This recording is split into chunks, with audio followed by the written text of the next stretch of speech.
السلام علیکم ورحمۃ اللہ وبرکاتہ۔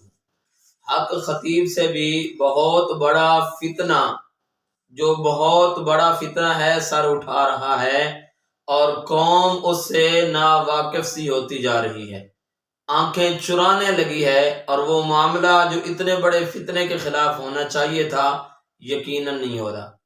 آپ دیکھ رہے ہیں بڑے بڑے لوگ عقیدت کے نام پر لوٹ رہے ہیں، بڑے بڑے لوگ جو ہیں وہ پتہ نہیں کس حوالے سے ایمان کو لوٹ رہے ہیں، لیکن یہ فتنہ جس کے حوالے سے میں آپ کو بتانے لگا ہوں، یہ ایسا فتنہ ہے جس نے امت کے اندر ایسا سرایت کر گیا ہے کہ وہ پتہ ہی نہیں چلتا اور ایمان ضائع کر دیتا ہے۔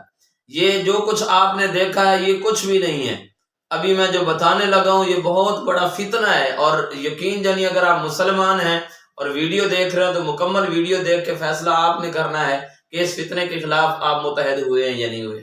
آپ سے گزارش ہے اگر چینل پر نیا ہے تو سبسکرائب کر لیجئے اور بیل آئیکن کے بٹن کو بھی دبا دیجئے۔ سامعین محترم، ایک بہت بڑا فتنہ پھر سے سر اٹھانے لگا ہے، اور بڑے بڑے لوگ ان کی پشت پناہی کر رہے ہیں۔ چیف جسٹس جیسے لوگ جو اپنے عہدے کا خیال بھی نہیں کر رہے، جی ہاں، وہ فتنہ قادیانیت ہے جو پاؤں کے نیچے کچل دیا گیا تھا 1974 کے اندر، اب پھر وہ سر اٹھانے لگا ہے، انہوں نے 295 سے پھر چبھنے لگا ہے۔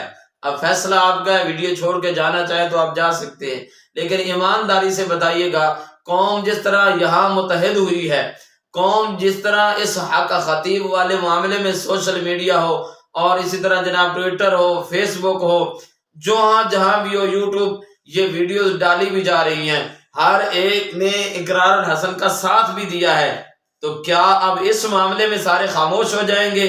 آپ کو نہیں پتا کہ قادیانی غیر مسلم ہے، قادیانی مرتد ہے، قادیانی کذاب دجال ہے؟ یہ جھوٹا فتنہ ہے، بہت بڑا فتنہ ہے جو امت کے ایمان کو لوٹ رہا ہے۔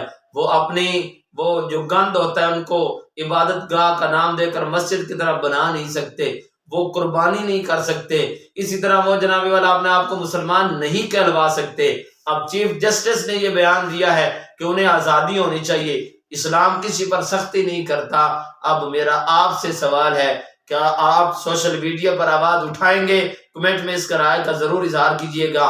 کیا آپ ختم نبوت صلی اللہ علیہ وسلم پر پہرا دینے کے لیے تیار ہیں؟